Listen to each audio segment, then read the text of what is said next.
இந்த உலகத்திலேயே என்னிடத்துல வா இளைப்பாறுதல் தருவேன்னு சொன்ன ஒரே ஆண்டவர் நம்ம ஆண்டவர் தான். வருத்தப்பட்டு பாரம் சுமக்கிறவர்களே நீங்கள் எல்லாரும் என்னிடத்துல வாருங்கள், நான் உங்களுக்கு என்ன செய்வேன். இந்த உலகத்திலேயே இப்படி ஒரு வார்த்தையை ஒரு மனிதனாலும் ஒரு அதிகாரத்தில் இருக்கிறவன் எந்த தலைவர் யாராலும் என்ன செய்ய முடியாது. அப்படியே சொன்னாலும் அவனால் ஒரு வருஷம் 2 வருஷத்துக்கு மேலே தாக்கு பிடிக்க, அதுவும் கோடிக்கணக்கில் வச்சுருந்தா மட்டும்தான் என்ன செய்ய முடியாது. அவனால் அந்த வார்த்தையை நிறைவேற்ற முடியும். ஆனால் ஆண்டவர் சொல்கிறாரு, நான் இந்த உலகத்தில் இருக்கிற எல்லா ஜனங்கள் வந்தாலும் அவர்களை ஏற்றுக்கொண்டு அவர் சுமந்திருக்கிற எல்லா பாரத்தையும் எடுத்து போட்டு அவர்களை ஆசீர்வதிக்க போதுமானவராக இருக்கிறேன். அல்லேலூயா.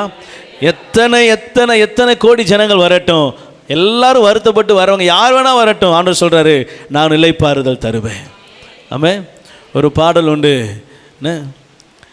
என்னை சுமப்பதினால் இறைவா சிறகுகள் முறிவதில்லை, அள்ளி அணைப்பதனால் இறைவா அன்பு குறைவதில்லை.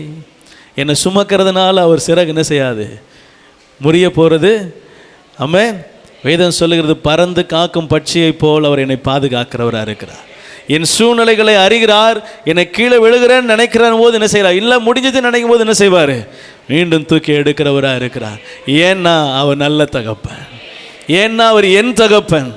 அல்லேலூயா. விசுவாசத்தோடு உங்கள் பிரச்சனையை பார்த்து பேசுங்க. நான் யார் தெரியுமா, ஆண்டவருடைய பிள்ளை. ஆமென்.